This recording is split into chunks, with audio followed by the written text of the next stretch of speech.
Welcome to Words of Light for Today, a teaching ministry that shares godly principles while giving spiritual insight and divine revelation from the Word of God for the everydayness life brings. Be richly blessed as we join Pastor Adkins. Now, I know that we've heard, like we said Wednesday night, over and over about people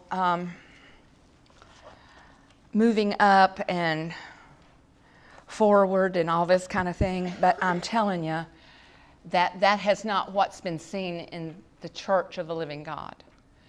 But now is the time, now is the advancement of the kingdom of God in our hearts and in this earth. It's time now that it begins. And so when he said this to me, I looked to see what I could find about this. And the best thing that I could find was the word advancement, was the act of moving forward, the act of making something better, more successful. Advancement means a sudden increase of knowledge. Wouldn't that help at times? A sudden increase of knowledge and of understanding. This come right out of the Webster's Dictionary. And this is where I rested. An offensive thrust that penetrates the defensive line of war.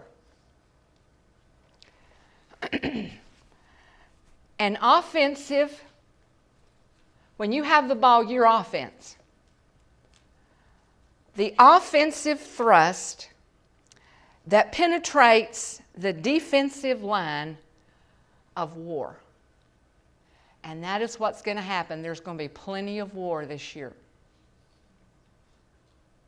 And there's going to be plenty of opportunity for the evil one, the enemy of all righteousness, to try to stop God's people.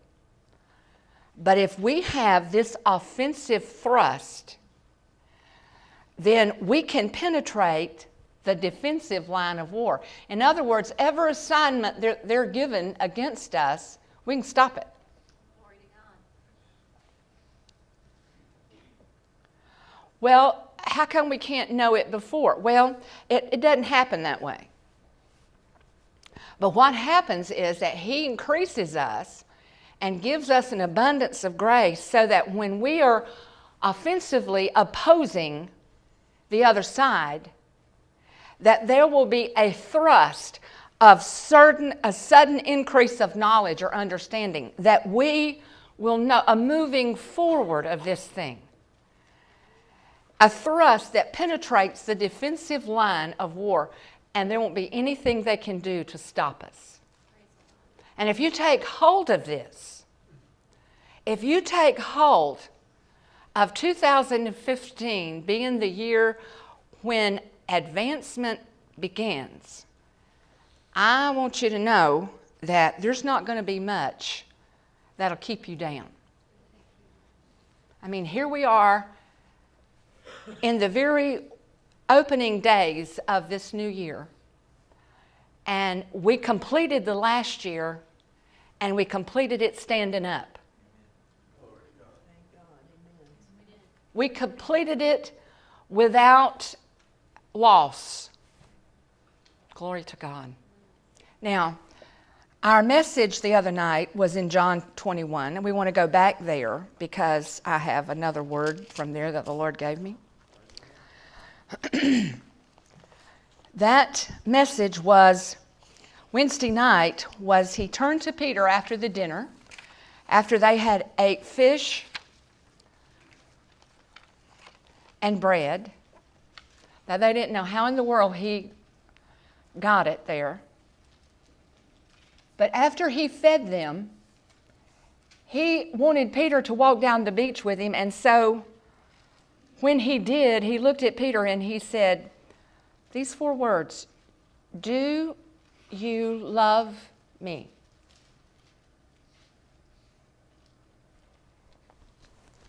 He didn't get on to Peter. He didn't berate Peter. He didn't humiliate Peter. He didn't bless him out and tell him that he was demoted because he had betrayed him, because he had run off, because he had caused the others to run off,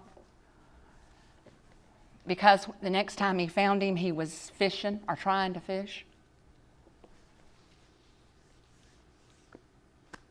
When he asked them, have you caught any fish? No.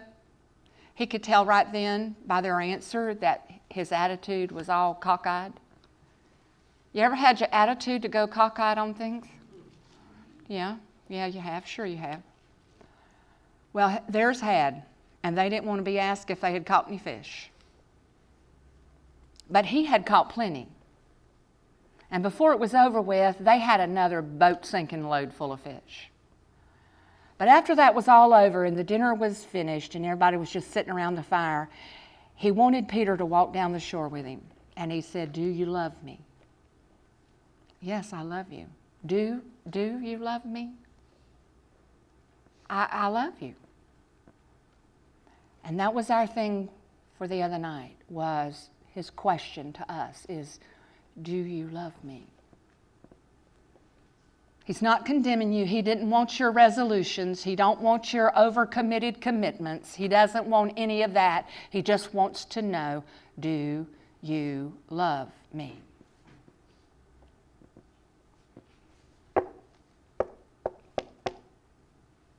And so, only we can answer that. I said yes. I said, yes, I do love you. I'm your servant. I believe what you say. Oh my God. The messages that he has given us in the last weeks will carry you. They will sustain you. They will hold. That's how powerful his word is. So today, we're going to see something else in John 21. The first thing that you say and do after God speaks to you is very critical. The very first thing that you do or that you say after God speaks to you is very critical. Now let's see what that statement means here. He said,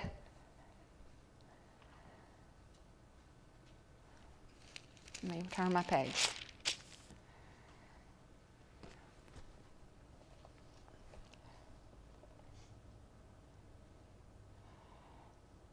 He said this.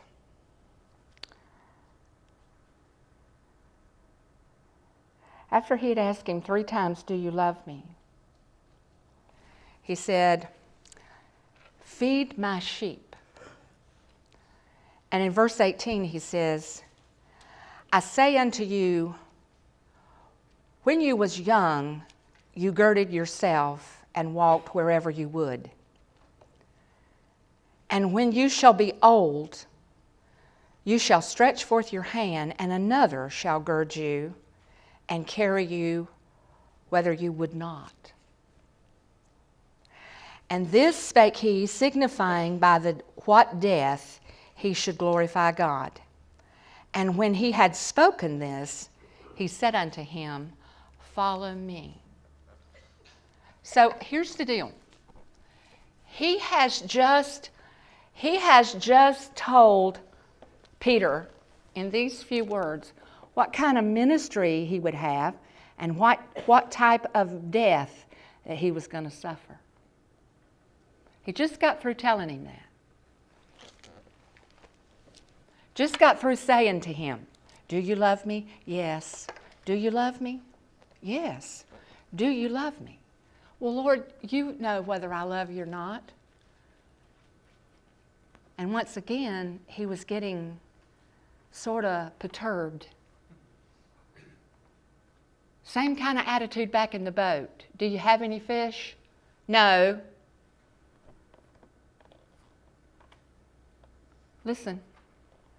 And so then he calls him and he asks him this, and he realizes, that his answer must be amiss, that he's taken his answer, which is yes, I love you, and his spirit, and putting them together.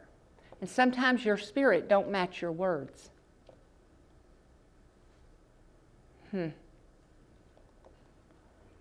It was this moment right here, this moment where he said, let's walk you and I down the beach. If I could just have 1 minute with God, you can have all the minutes you want with God. But to have this one sacred moment where Jesus Christ, the Lord of glory, has asked you to walk down the beach with him and just pay attention to what he's saying to you right for the moment. And he tells you what kind of ministry you're going to have and what kind of death you're going to have. He tells you, he brings you in, tries to bring you into focus about this and let you know it was not to be an easy life. It wasn't going to be an easy life, but it was going to be an ordained life. And a life that was blessed by the Lord and Master.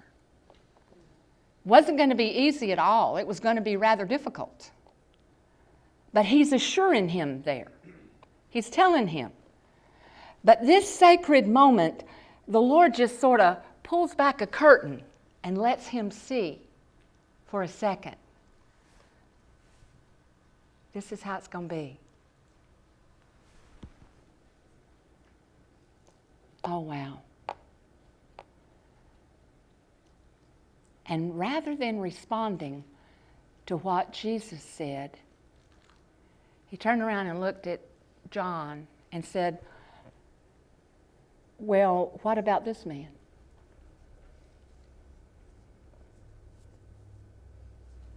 Okay, what was the sentence I said to you? The first thing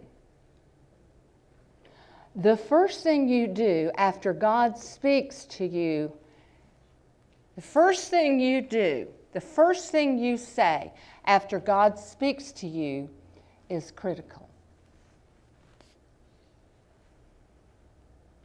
My.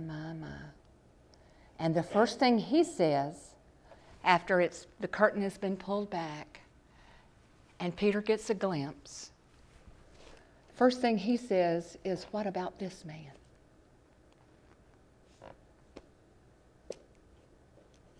But do you know that is a 100% natural remark?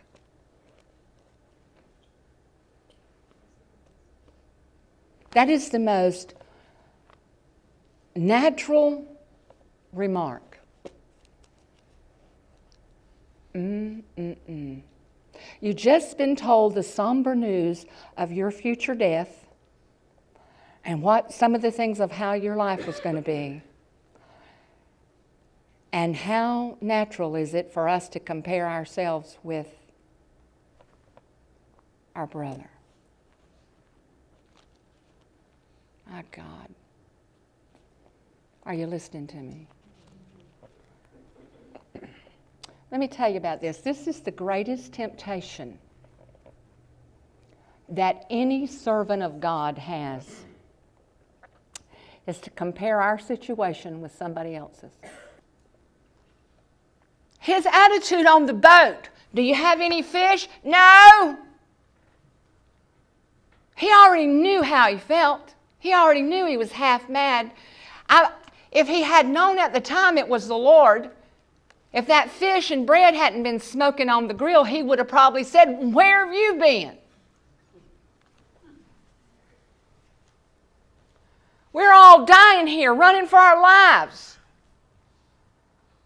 But he didn't know yet it was the Lord. Not until he told him, well, put your net down on the other side of the boat. And all them huge fish came. The net couldn't even hold him, but they drug him to the shore. And so then he wants some time with him. He wants to talk to him. He wants to say some things to him. And he almost blows it. But that was the kind of nature he had. In Gethsemane, he wouldn't even stay awake for him to pray with him. Come pray with me, pray with me, pray with me. Go back to him, he was asleep. Pray with me. You've been the number one man in this whole ministry these last 3 years. Can't you pray with me an hour? And he couldn't. Well, it's all right now, just sleep on. But then he jumps up when all the commotion starts and all the soldiers of the whatever you call it, from the high priest comes in, and he grabs a sword and cuts somebody's ear off. And everything the Lord had told him to do, you're going to be fishers of men. You're going to do this. I've given you the keys of the kingdom, and you're going to know what to do. Well, he didn't. He didn't know. First thing you say, first thing you do after being given an instruction or a word from God is very critical. So he cuts his ear off. There his future was in the dirt. Now, well, we know that. You've preached that. Yeah, I have, and I'm glad I did. But you ought not to forget it, because at any moment, your future could lay just like that. You ought not to forget it. So he picks up that ear off of the dirt and puts it back on that man's head. And there's no sign of that ever having been done. The man's totally healed. They don't even know what to do. But there his future was in the dirt.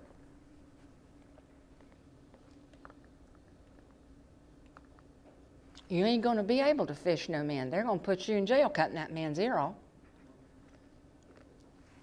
I mean, he just come right down the side of his head and flopped off his ear. Can't you imagine what kind of mess that was? His mother saw him back home that night. She said, "What's all that blood from? What happened to you?" And it was probably too fantastic to even tell her. Okay, so he fixed that time. He changed the whole course of things just by putting that man's ear back on. There was no evidence. My God.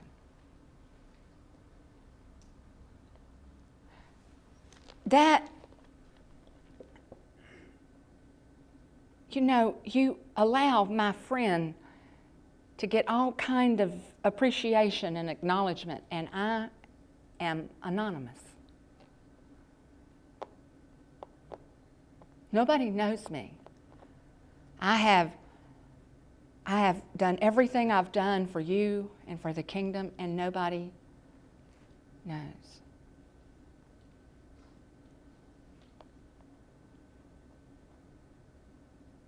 So it is a very critical moment, because he didn't say to him, "I'm going to shower you with all kinds of things, and this is going to happen and that's going to happen." He said, "No, while you're young, you're going to do as you please to do, but when you get old, somebody's going to make you do what you don't want to do."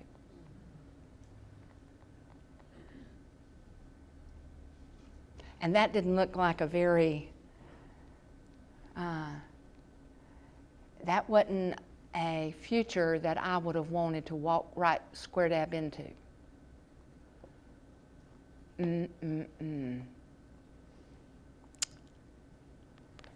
Did God allow others to stay close to their families while you were told to move away? All kinds of things can happen. You can look and see that there's differences. The difference between John and Peter, they were both going to take different complete paths, different paths. Their ministries would not be together like it had been with the Lord. It was the three of them, Peter, James, and John. John was going to go in a totally different path. James wouldn't even live but 12 years after the Lord went to heaven. 12 years later, after Jesus ascended to heaven, James was dead. They cut his head off.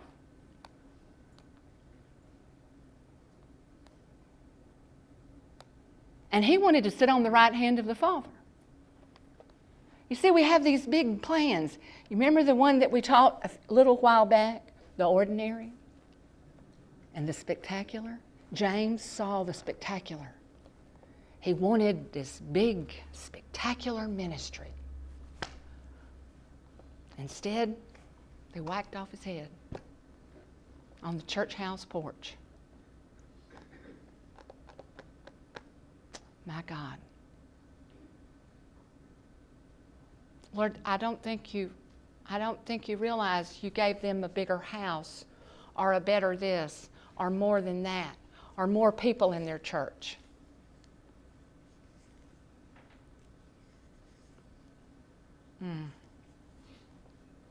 They were assigned total different ways to go. But every single one of us have been enriched by both their ministries. There's not anything in Peter. I just love Peter because he finally got it. He finally got it.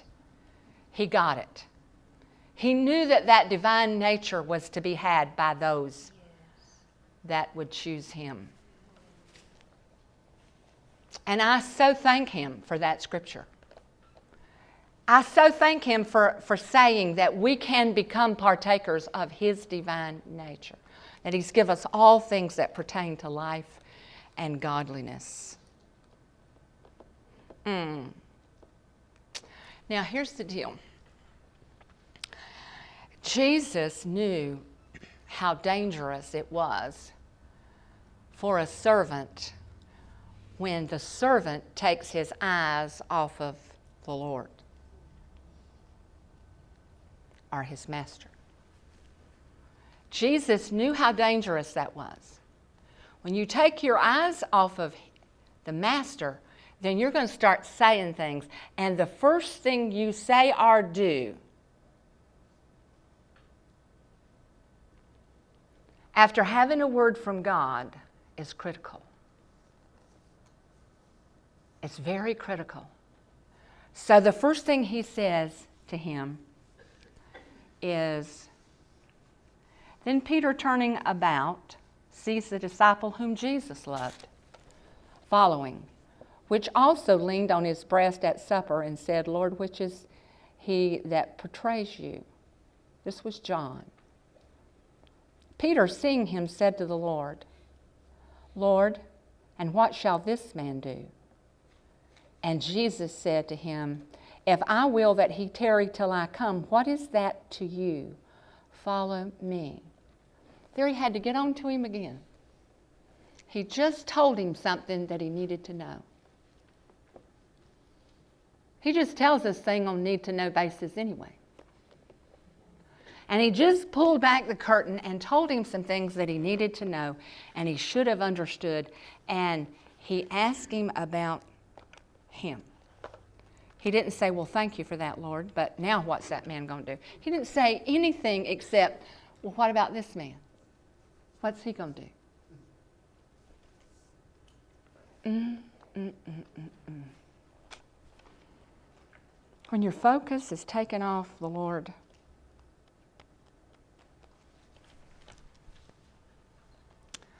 you lose. You lose. You lose. Takes a very trained eye to look down and read, look up, and go right back to the place where you were.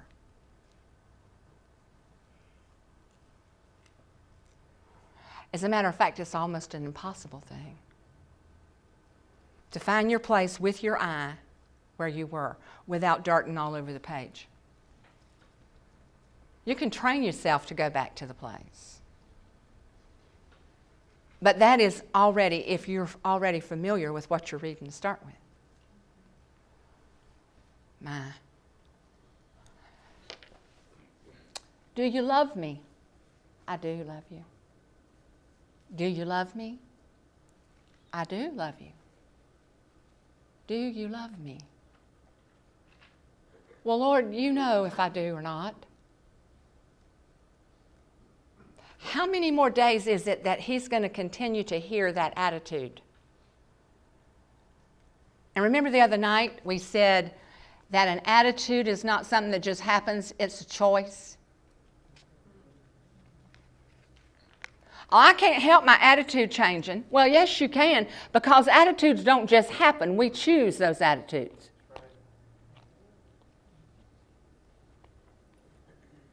You have never chose to slam a door or slam a cabinet or slam a car door or anything else or to raise your voice without choosing to do so. You choose that. An attitude is a choice. Your mindset is a choice. Well, I didn't know my mind was set like that. Well, you do now, so what you going to do about it? Can you see this? Advancement begins. Okay, well, how if he's got a yard full that behave like this?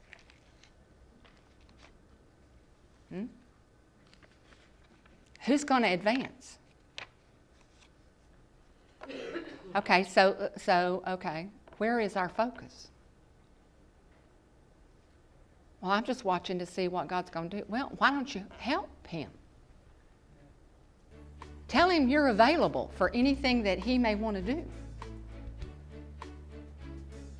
Praying for your loved ones. Say, Lord, if you can't send me, send somebody, but if you can send me, I just want you to know I'm willing to go. If you can use me, I want you to know, I want you to understand that I'm ready to do whatever you choose for me.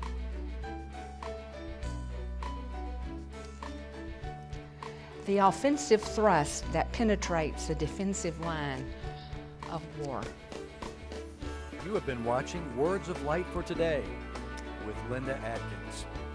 For prayer or a free CD of today's message, please call 904-289-9727.